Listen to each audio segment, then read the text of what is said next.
दोस्तों नमस्कार।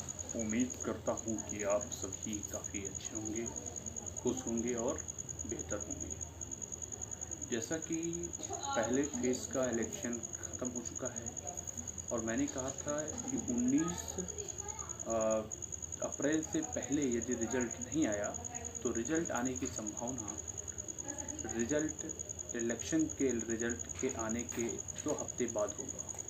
मतलब 18 जून से पहले कोई रिज़ल्ट आने की कोई संभावना नहीं है। यूपी पुलिस हेड ऑपरेटर का जो केस है और यह केस जो कोर्ट में जाने के कारण यह हो गया कि मतलब हेड ऑपरेटर की वैकेंसी तो कहीं ना कहीं लटक ही रही है। इसका जो आपका असिस्टेंट ऑपरेटर जिसमें सबसे ज़्यादा बच्चों ने फॉर्म अप्लाई किया था, लगभग 3.5 लाख बच्चों ने अप्लाई किया था। इससे जुड़े बच्चों का भी काफ़ी ज़्यादा नुकसान हुआ है। सिमिलरली वर्कशॉप में जो 75,000 76,000 बच्चों ने फॉर्म अप्लाई किया था उनका भी इसकी वजह से नुकसान हुआ है। तीसरा जो भर्ती बोर्ड था 2022 में इसका फॉर्म निकाला था, यूपी विधानसभा के इलेक्शन से पहले जनवरी 2006 जनवरी 2022 उसका रिजल्ट मीन्स उसका एग्जामिनेशन लोकसभा इलेक्शन 2024 से पहले कराया गया और अभी केवल आंसर की आई है और रिजल्ट का इंतज़ार है और भर्ती कोर्ट में जा चुकी है। तो हम सभी लोग इसके जिम्मेदार हैं। हम लोग अभ्यर्थी हैं, एक स्टूडेंट हैं और सभी ग्रेजुएट हैं और उस ग्रेजुएट होने के बाद में हमें इतना ज़रूर होना चाहिए कि हम लोग परीक्षा दे रहे हैं और भर्ती बोर्ड पर एक विश्वास बनाए के रखना चाहिए और एक प्रोफेशनल बिहेवियर की उम्मीद करनी चाहिए, क्योंकि अल्टीमेटली हम लोग जिस डिपार्टमेंट में जा रहे हैं उसे बेहतर बनाने की कोशिश के मकसद से हम जा रहे हैं या एक बेहतर हम आउटपुट देने जा रहे हैं। यदि हम खुद ही एक समस्या बन जाएंगे तो हम कैसे उम्मीद कर सकते हैं पब्लिक की प्रॉब्लम को सॉल्व करने की। तो मेरे दोस्त, अब मैं आपको बताऊं, कहीं ना कहीं मेरा कहने का मतलब है कि अभी 14 मई को हियरिंग है हाई कोर्ट में और भर्ती बोर्ड ऑलरेडी बीटेक के पक्ष में है। पक्ष में होने का मतलब या इसका पहले से ट्रेंड था, ऐसा नहीं कि भर्ती बोर्ड पक्ष में है। भर्ती बोर्ड दरअसल उसका ट्रेंड ही रहा है कि मैंने बताया कि एएसआई जो असिस्टेंट एएसआई लेवल की परीक्षा लिपिक लेवल का होता था उसमें ओ लेवल की मांग होती थी। तो इस पर प्रश्न उठा था कि क्या बीटेक ओ लेवल के समकक्ष है कि नहीं। तो इन्होंने बाकायदा नोटिफिकेशन निकाला था, आप नोटिफिकेशन को जा कर के देख सकते हैं।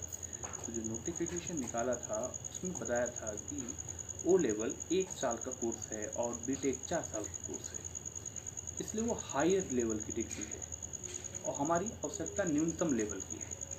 तो अगर कोई हायर है तो न्यूनतम के लिए ऑलरेडी एलिजिबल है।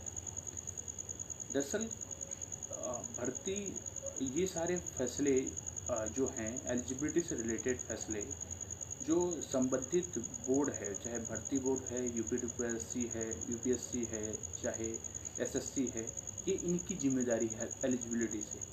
यह हाई कोर्ट और जजेस की जिम्मेदारी नहीं है कि वो एलिजिबिलिटी डिसाइड करें। नियोक्ता की जिम्मेदारी है कि उसे कैसे एम्प्लॉय चाहिए। ओके, और हाई कोर्ट, सुप्रीम कोर्ट और जो अदालतें हैं इनके पास अन्य बहुत सारे कारण हैं। दीवानी के फैसले हैं, फौजदारी के हैं, क्रिमिनल के हैं, केसेस हैं, बहुत सारे केसेस पेंडिंग हैं। 4 करोड़ से ज़्यादा, 5 करोड़ से ज़्यादा केसेस पेंडिंग है, 10 करोड़ से ज़्यादा टोटल ऑल ओवर इंडिया में पेंडिंग केसेस हैं। तो यह इनका काम नहीं है। जो लोग डिप्लोमा से जुड़े लोग हैं, जो डिप्लोमा के बंदे जो हैं इसको लीड कर रहे हैं, इन्होंने एक अनावश्यक तौर पे एक नकारात्मक बहस डिप्लोमा वर्सेस बीटेक के प्रति फैला दिया है, जो कि बिल्कुल गलत है। जिस देश में 1,72,00,000 अभ्यर्थी हर साल ग्रेजुएट होते हैं, जिसमें बीए, बीएससी और बीटेक, एमटेक, बीसीए, एमसीए और MBA, every type of graduate, तो वो सभी पास आउट होते हैं। आप किसी ऑलरेडी हमारे यहाँ पर रिजर्वेशन के कई सारे क्राइटेरिया हैं, ओबीसी, एससी, एसटी, ईडब्ल्यूएस और फिजिकली हैंडीकैप्ड, उसमें भी अलग अलग कैटेगरी ऑलरेडी है। तो आप स्वतंत्रता सेनानी और डिफेंस फोर्सेस के लिए भी अलग से रिजर्वेशन है। महिलाओं के लिए हॉरिजॉन्टल रिजर्वेशन 20% का है। तो आप अन्य जैसे आप डिग्री के अनुसार आप किसी को स्पेशल वरीयता नहीं प्रोवाइड करा सकते। और 140 करोड़ की ऑलरेडी देश की आबादी है, योग्यता की कोई वैल्यू होती है। बीटेक के जो बच्चे हैं जो हैं वो इसलिए नहीं कह रहे हैं कि आप हमको एलिजिबल करें। अगर कोई इलेक्ट्रॉनिक्स एंड कम्युनिकेशन इंजीनियरिंग से डिप्लोमा किया हुआ है, अगर उसने बीटेक किया, उसने 4 साल दिया है, तो क्या आप उसे वंचित कर देंगे? आप 8 लाख डिप्लोमा होल्डर्स निकलते हैं और टोटल 15 लाख बीटेक होल्डर निकलते हैं। कहते हैं कि आप गेट में जाओ, गेट में यार 2000-3000 पद होते हैं, निकलते हैं 2000-3000 वैकेंसी निकलती हैं। उसमें भी पीएसयू वगैरह के जो पद होते हैं बहुत कम की संख्या में हैं। 15 लाख में से सभी को समायोजित नहीं कर सकते हो।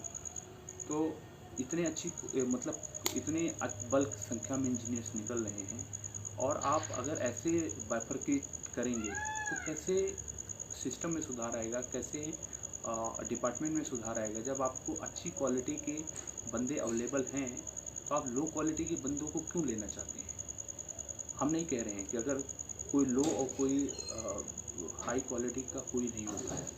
जब आप इतनी सारी डिग्रियां लेने के बावजूद भी आप एग्जामिनेशन करा रहे हो, रीजनिंग, मैथमेटिक्स, हिंदी और साइंस और जनरल अवेयरनेस का एग्जामिनेशन आप कंडक्ट कराते हो, तो उस पर सभी को कॉमन वरीयता प्रोवाइड करते हैं आप। तो जो बंदे के स्कोर ज़्यादा आ रहा है उसके अनुसार उसको उसकी कैटेगरी के हिसाब से उसको प्रायोरिटी में दें और उसका सिलेक्शन उसी के अनुसार आप करें।